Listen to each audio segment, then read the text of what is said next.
प्राचीन समय की बात है। उज्जैनी का राजा विक्रमादित्य अपने न्याय, वीरता और दृढ़ निश्चय के लिए प्रसिद्ध था।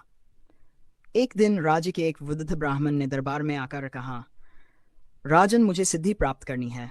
इसके लिए मुझे तंत्र साधना करनी होगी, लेकिन यह कार्य बिना एक साहसी और सच्चरित्र पुरुष के संभव नहीं। क्या आप मेरी सहायता करेंगे? राजा विक्रमादित्य ने तुरंत हामी भर दी। ब्राह्मण ने कहा, हर अमावस्या की रात को तुम्हें श्मशान में जाकर एक शव को लेकर आना होगा। वह शव एक विचित्र आत्मा से ग्रस्त है जिसे बेताल कहते हैं। वह हर बार तुम्हें कहानी सुनाएगा और अंत में एक प्रश्न पूछेगा।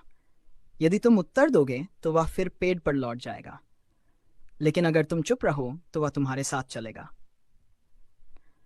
राजा ने निश्चय किया कि चाहे कितनी भी बार बेताल वापस लौटे, वह हार नहीं मानेगा।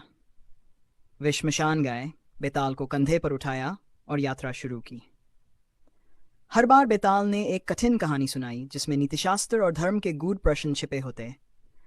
विक्रम हर बार उत्तर देता और बेताल फिर पेड़ पर लौट जाता, लेकिन विक्रम डिगे नहीं। कई रातों के बाद बेताल ने अंतिम कहानी सुनाई और जब राजा ने उत्तर दिया तो बेताल मुस्कुराया और बोला, राजन, तुम्हारी निष्ठा, धैर्य और साहस ने मुझे जीत लिया है। अब मैं तुम्हारे साथ चलूंगा। बेताल ने विक्रम को चेतावनी भी दी, ब्राह्मण तुम्हारा उपयोग अपने स्वार्थ के लिए करना चाहता है, तुम चतुराई से काम लो। विक्रम ने योजना के अनुसार ब्राह्मण के षड्यंत्र को विफल किया और प्रजा की रक्षा की। ये कहानी हमें सिखाती है कि जब हमारा लक्ष्य नेक हो और हम उसमें पूरी निष्ठा और साहस के साथ जुट जाएं, तो कोई भी बाधा स्थायी नहीं होती।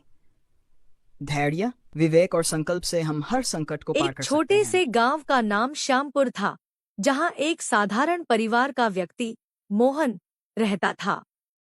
मोहन बहुत ही ईमानदार और मेहनती किसान था, लेकिन पिछले कुछ वर्षों से उसके जीवन में कुछ भी ठीक नहीं चल रहा था। खेती में लगातार नुकसान, पारिवारिक समस्याएं और आर्थिक तंगी ने उसे पूरी तरह से निराश कर दिया था। उसने अपनी मेहनत में कोई कसर नहीं छोड़ी थी, लेकिन फिर भी उसे कभी सफलता नहीं मिल रही थी। वह सोचता, क्या जीवन में कभी कोई खुशियां आएंगी? क्यों मेरे जीवन में इतनी समस्याएं हैं?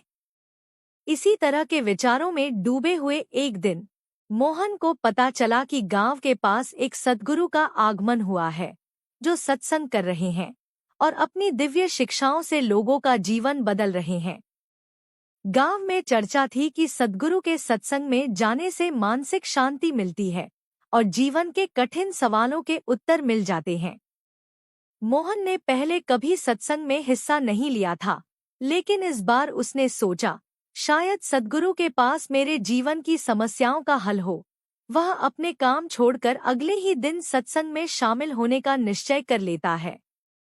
सत्संग में पहुंचकर मोहन ने देखा कि वहां सैकड़ों लोग एकत्रित थे।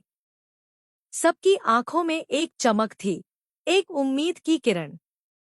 वहां बैठे सभी लोग सद्गुरु के आने की प्रतीक्षा कर रहे थे। कुछ ही क्षणों में सद्गुरु मंच पर आए। उनकी आंखों में एक गहरी शांति और चेहरे पर एक अलौकिक मुस्कान थी। उनके आते ही पूरे वातावरण में जैसे एक सकारात्मक ऊर्जा फैल गई। लोग पूरी श्रद्धा से उनका स्वागत कर रहे थे। सद्गुरु ने अपने वचनों की शुरुआत इस बात से की कि प्रत्येक व्यक्ति के जीवन में दुख और सुख दोनों का अपना महत्व है। दुख हमें सिखाते हैं कि हम अपने भीतर झांकें, अपनी कमजोरियों को समझें और अपने आत्मविश्वास को बढ़ाएं। हमारे जीवन की हर घटना हमें कुछ सिखाने आती है। मोहन ने बड़े ध्यान से सद्गुरु के वचनों को सुना। सद्गुरु ने कहा, हम अपने जीवन की समस्याओं को अक्सर बाहर के कारणों पर थोपते हैं, लेकिन वास्तविकता यह है कि समस्याओं का हल हमारे भीतर है।